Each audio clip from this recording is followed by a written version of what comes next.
We're talking Archive 81. This is a show by Rebecca Sonnenschein is the creator. It's based on a podcast.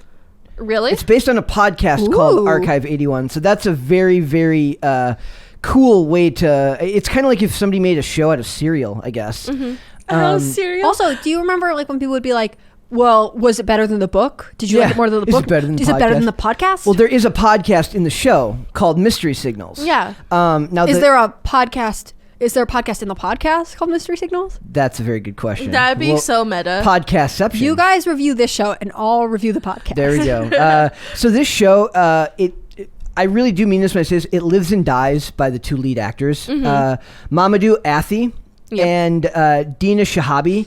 If these two didn't have the chemistry that they have, and I mean real legitimate chemistry, it doesn't work because the first 3 episodes they share almost no actual screen time together. Yeah, it's basically her.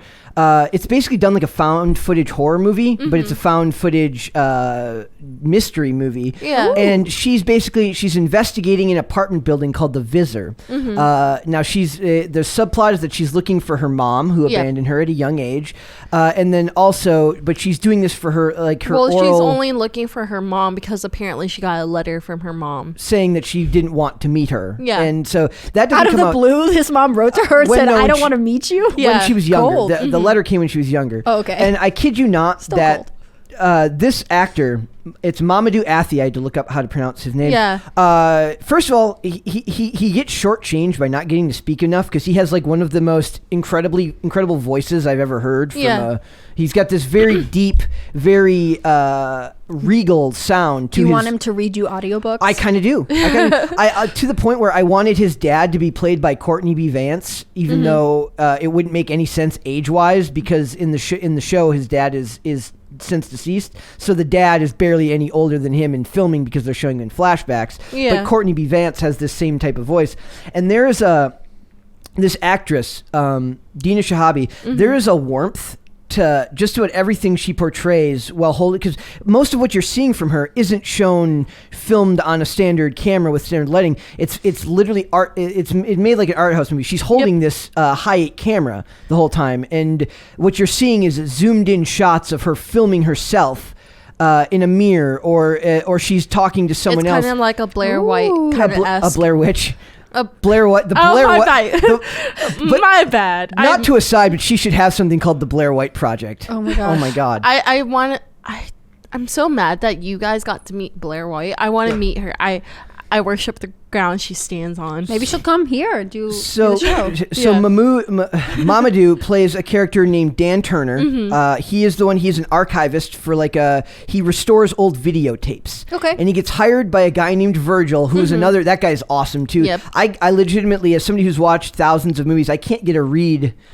I mean, the general idea would be that he's the bad guy, right? Yeah. But that's not really how it's portrayed. He's just kind of mysterious, and he gets hired by this mysterious, eclectic, I guess you could say a billionaire. He runs a company called LMG, which is holdings in like biomedical, tech, all these industries. One of those right? vaguely evil companies. It is. It's literally the first shot you see of LMG. It's high shot, so it's like it shows it towering above other above other buildings and stuff like that.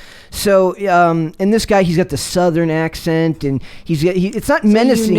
He's bad. It's not menacing, but it's mysterious. And he hires him to go to this remote location and restore these tapes on site. And what he starts finding is these are the tapes of a woman named Melody Pendress. Yep. That's the one that Dina Shahabi plays. And as he's restoring these tapes, he feels this growing connection to her that's literally told almost entirely through facial expressions. Yep. And they start to actually, she comes into his, I guess you'd call them dreams, in episode 3.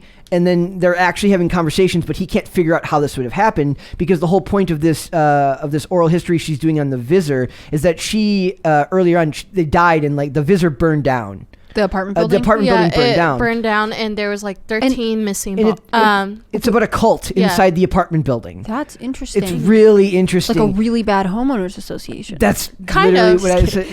It's your free trial of communism. Can I ask? so he gets sent to did you say an island? No, it's Just like a remote location. It's like a remote location it's- with a building. It literally, if you've ever done anything with like independent filmmaking, you can tell that they looked for this structure. Yeah. The fence is already built in. There's no way they put this fence in themselves. Yeah. Are they like? Is he alone while he's doing Yeah, this? he's Yes. alone. Which kind of might explain why he's like, if the only other person you're interacting with is like someone you see their face Exactly. like that, like the emotional bond kind of makes sense. Well, And- it's also And he has the connection with his friend who runs the Mystery Signals podcast, who he has to like.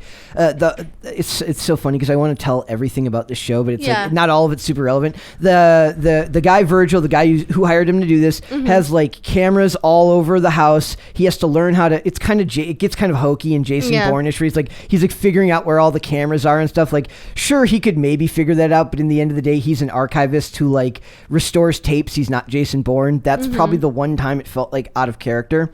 But the whole thing is just beautifully done as far as how they handle the mystery. Like, it's very slow pacing. So you have to be okay with something that moves very, very slowly. It's very art house. You're not getting a lot of sweeping camera shots. A lot of it is tripod. A lot of it is push in zooming because whether for budgetary reasons or if it's the style they're going for, you get a claustrophobic feel when he's watching the films because they're going tight on his face, and you get the reflection of like what he's seeing on screen in his in the texture of his skin, off the light of the TV. There's a great amount of respect paid to like old technology. Like he's restoring old tapes. He's watching stuff on Betamax. Is it set in the current year? It's current year. Yeah, And it's so current she year. must be. The idea is that Did they say how far back she was, like when she was doing this project? It was 94. Yep. So this happened in 94, and the fire would have presumably happened at that time. I'm trying not to leave stuff out, And then she's connected to his dad, who was and his dad died in a house fire.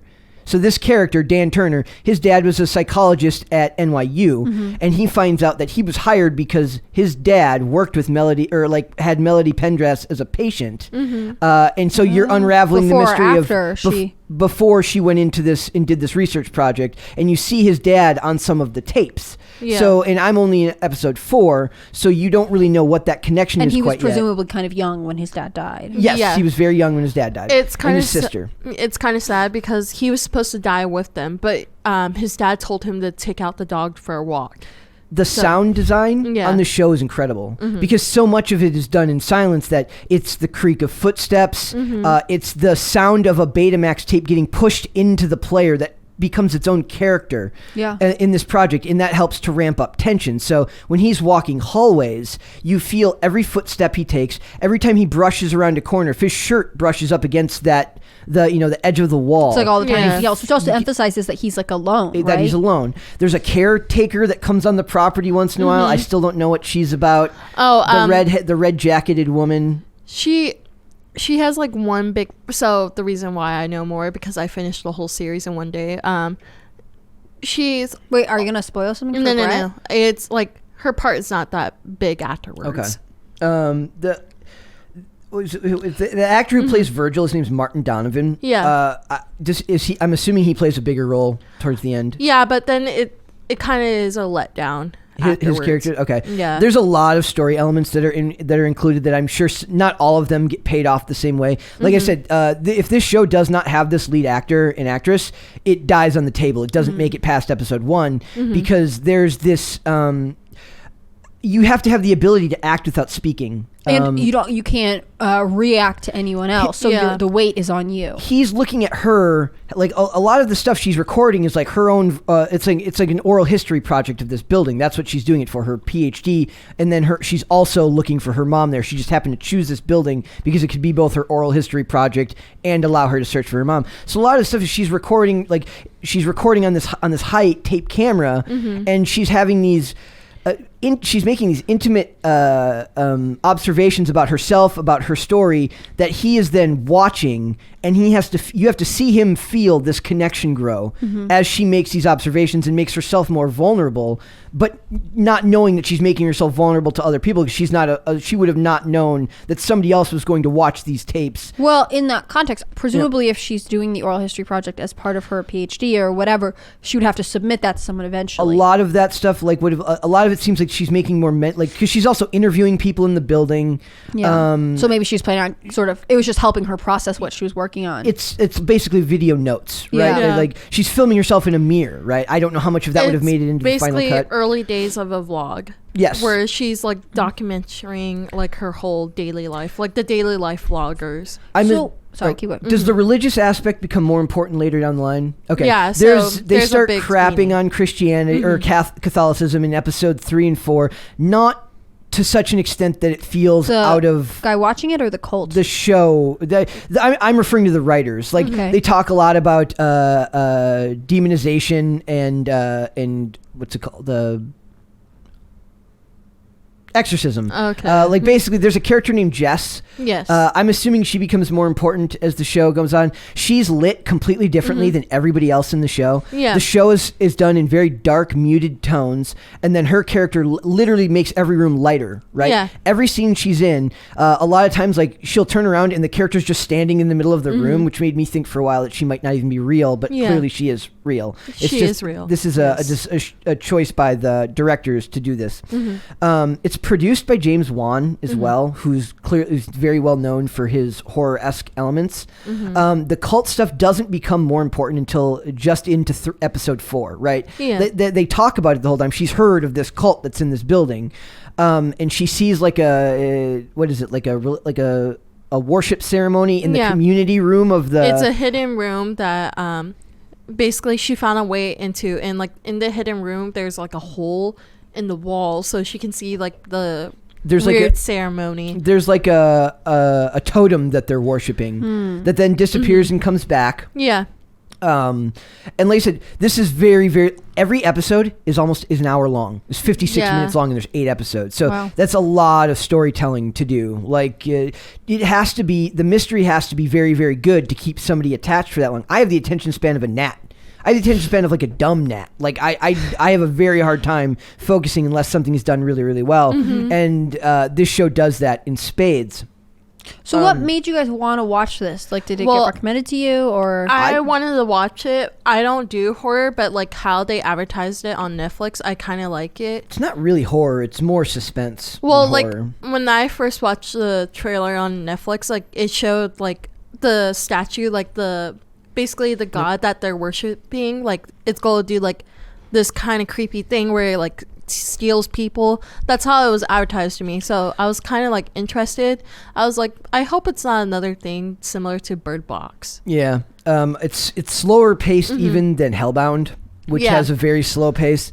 That lead actor, like for as good as he is in these scenes where he's by himself, he excels even more when he's with other people because he Yeah. gets to use his voice more effectively. He has this deep voice that really is unique. So do you think the casting for this show is like really good casting? I think I it's do. really good casting because again, I watched it in all one day and I was really absorbed with all the characters. I did had you never- intend to watch it all one day, or it just happened? 'Cause It just was good? happened because I noticed it was like an hour long and I was like, it's not I a was only- bingeable thing. I was only going to get through episode 2 and stayed up and watched through episode 4 last night. The character of the music plays a big part in this too. There's a piano riff that keeps Yep. getting played that keeps causing people to have like seizures and stuff. There's a reason for that piano riff. And that's the character. That's Tamara. That her and then the other one, that Julia Chan. That character could have very easily been annoying, but it's not. It's not annoying, but She's like the closest you would get to calling comic relief in a situation like this. She's very like quirky in a show with very little quirk. okay, yeah. Is there anything you don't like about this show? So So right now, it sounds like you both would recommend people watch it. The pacing for me, it's not It's that I very don't like slow. it. You have to be okay with very slow pacing, and if you're not okay with that, it's going to be very hard for you to get through something like this. Okay. The dad storyline I feel like is only tenuously connected at this point. Like I haven't seen, they keep coming back to it in small increments, but I would have liked to have seen more from the dad. yeah, so the only reason why it's connected because it's connected to Dan because Dan because that's his dad, and then Melody because that's her psychiatrist. Yep. And it makes them similar because they're both children who are missing a parent, especially a same-sex parent. And Melody dies in a fire, and his dad dies in a fire at their home. Yeah. Melanie, the girl, dies in a fire? Melody, she dies in the apartment fire. Supposedly. There's even a point where they have like a fake Melody, like who bought her identity, and he has to send his friend who runs the podcast to go interview her because he can't leave this compound. Yeah. While he's doing this. Well, technically, he does leave the compound once. But still has to be there working. Like, he has to turn his work in at the end of every day. And it very much becomes him against, like, this Virgil guy is he sees him as a foil. He's got to trick him with the security cameras. They do make a good point. Like, right when I thought he was getting too Jason Bourne with his ability to reroute the camera feed and everything like that. Then he's like, I tried all the tips you found on Reddit about hacking this keypad and none of them worked. That brought it back into the form of reality in a really down to earth way. Yeah. So they pulled back from that when it could have gotten much worse. I did also. The only reason I asked why, if the character, it is Samuel, right? The Samuel. One guy, if he's trans, he looks like young Jim Caviezel in that picture. The reason I asked is because all the women, it's all women in that. But I'm saying at the seance type thing in episode 4 at the dinner that's party. going to change later. So you need to keep on watching. They do have more male members later. There's the janitor guy. John. His name's literally John Smith. Yes, I love it. So I can't give this enough of a recommend. If you like something that is very avant-garde. Very art house. It's very deep tones. It's very the color grading is very washed out and not saturated and I don't know what the word for it would be. Hannah Claire is a wordsmith. It's I guess it's that it's very there's a lot of contrast. There's a lot of contrast. It's not washed out like you see in a lot of stuff these days. It's just muted, maybe. Very muted. You're not seeing the explosion of blues and orange that you see in most movies these days. Even the daytime shots tend to be very bleak and evenly colored. So I highly recommend it. Which can give shows like a surrealist element. That is, I'm assuming, the purpose of this. Like, he's in this compound, and my guess is that most of this was filmed on site. Like, it's too detailed to have been, and you're seeing ceilings, and that's one of the ways you can tell whether something's shot on a set or not is if you're seeing high ceilings, because if it's shot in a studio, there's nothing there. Yeah, there's nothing up there. So I have a feeling that they worked within this one. They got a lot of miles out of this one location, right? Cool. The art house element comes a lot of times, like you're seeing him walking on the street as if they just walked up to the top of a building and then handheld filmed him walking down a road, right? So I love stuff like that. Like, I go through phases. Like, as for somebody who loves, for as much as he hates Hollywood in general, loves the ability for Hollywood's large budgets to kind of pull emotion from you. These people have to do that on a much, much smaller budget, and that requires better storyboarding, better planning. They can't just throw money at it and make it work. They have to take the money they have and get the most out of it. Yeah. So you're mentioning this, it's basically 8 hours of the show, 8 episodes. When I studied novellas when I was in college, novellas are small novels. They are like a novel. They're more than a short story. They're like, I think it's like under 40,000 words. And one of the things I remember a professor saying was like, when you have a limited space, everything you do carries weight. Exactly. And so for this, it sounds like they, in addition to the budgeting or creativity that went behind it, they also thought like things that other shows that have more time to build a story, we need to compact. Everything needs to be meaningful and have weight, even if they don't have to sit, in probably better, they don't sit there and spell it out to you. Depending on what you're kind of drawn to naturally, things appeal to you about this show. Yeah. They don't dumb down the audience, that is for sure. I will say that one thing that I point out, which was unavoidable in this, is they carry on the tradition that the Jess character, the young girl in the hotel or in the apartment building, she doesn't talk like a kid. That's a commonplace thing. These writers are not kids, and when they write kids, it tends to be cringy. Yeah. So I would rather they write them they as aren't kids, and they also probably don't have exposure to kids. They don't have children, and they may not have. So also her character is very independent. independent because of how Melody and Jess meet. Jess is doing errands for people around the apartment, and she's getting paid for it. Yeah. So, like, to me, if I have to choose between a writer who tries to write like a kid and it comes off awful, and a writer just writing a kid as if they're basically a mini human, I'll take or a mini adult they human. Are human. I would rather they write like a mini adult. You heard this than here the other way around. live on Pop Culture Crisis. Brett doesn't think babies and kids are human. They're basically demons. Yeah. They're basically demons. So yeah, just strong recommend for me. You're saying it gets. Does it get? Do you think that it gets better, or is It gets better, but there's some characters like Virgil that you said, and the lady with the red jacket. They were kind of letdowns to me. You thought they were going to be more important than they weren't? No, because Virgil is kind of connected to Samuel. That's all I'm gonna give you. So it's like his son, or okay, yes. That's all I'm gonna give you. Okay, perfect. So yes, I have we managed to convince you that it's at least worth watching? Yeah. It sounds really interesting. Yes.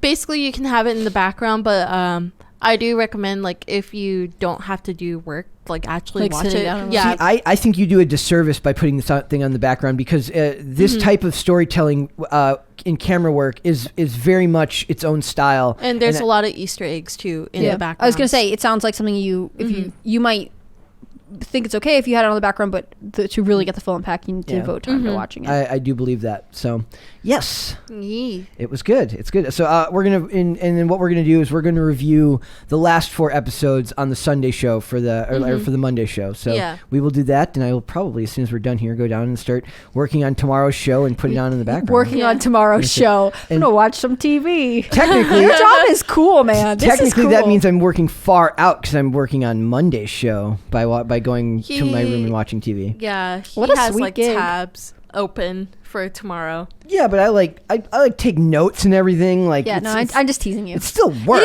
is. I mean, no, it's a cool benefit of your job that, like, sometimes you guys get to go to the movies, or there are shows that you get to watch too. But like, aren't have you this. glad I recommended it? Yes, I am. I also noticed that I really feel bad for anybody that would ever have to read my handwriting. I can read your I love your handwriting. handwriting, Brett. I said one negative thing about it, and you have taken it too seriously. No. This is just me, like, because I'm trying to read Super back Nanny my. and Lois. I'm reading back my notes. I'm like, Dan. It's okay. Yesterday I thought he wrote tight ratings, and I was like, what's tight ratings? And it was supposed to be highest ratings. And I was like, I can't read. It's my own. Does the Wellspring thing come back into it? The thing with the DNA. Do you really company? want her to Yeah. give you a spoiler? I didn't ask for a spoiler. I'm saying, is it more relevant down the line? It's not that relevant, but it does come back. Okay. All right. So, guys, go watch it. And Yeah, now, there's a lot of things that are red herrings. I'll tell you that. So that's a staple of the genre for what they're doing. And one thing I actually will say before we move on, we underplayed just how important the found footage element of it was, because a lot of what we're talking about is happening on like a high-8 camera. That, of course, it's hilarious. it's a Fisher Price camera. They've magically they have this ability to make bad.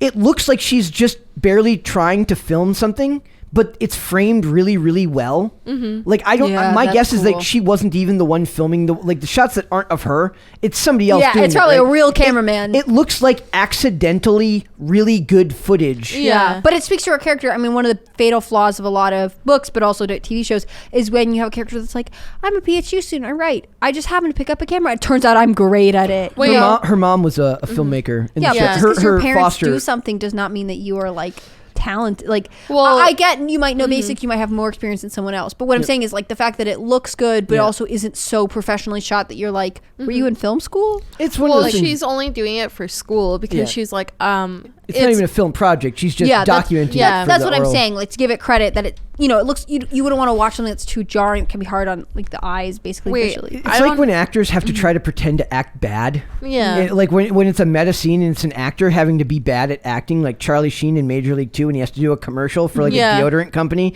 and he keeps screwing it up. Like, I'm sure it takes work to be like bad at acting if you're Yeah. good at acting. Yeah, but I don't know. Did they say? I know it's not an important detail, but do they say what she goes for school for? What's like her major? I don't think they ever actually intimated what she was in college. They could have, and I could have missed it. I don't think it's relevant. It's not relevant, but I just want to ask because I forgot that whole part because she said it was for school. Like she's doing this whole documentary for her school. But how? Yeah, I thought you said she was doing it for like a thesis. It was an oral history project. Yeah. For her PhD. I don't remember if they actually said what the PhD was for, but she's also doing it because her mom is. She's looking for her mom. Also, like PhDs can get so broad and like really what you make them. But she changes it a lot. Like when she meets up with Jess, she's like, oh, it's for like my school, but it's like a documentary kind of thing. But she doesn't say it's like for her PhD. Like she changes the story for a lot. Like is that important, Miracle? It's not important, but like I noticed like it's not, she never stays on the same like story. Like, it would make me sad if she ended up being like the villain somehow, because she's so she's not, but it would be cool. She is so engaging and so charismatic and so warm. Like this, like all good villains. Like this show fails if this character isn't able to emote that. Thanks for watching this clip, guys. If you want to see full episodes or follow us on social media, links are in the description below. Bye.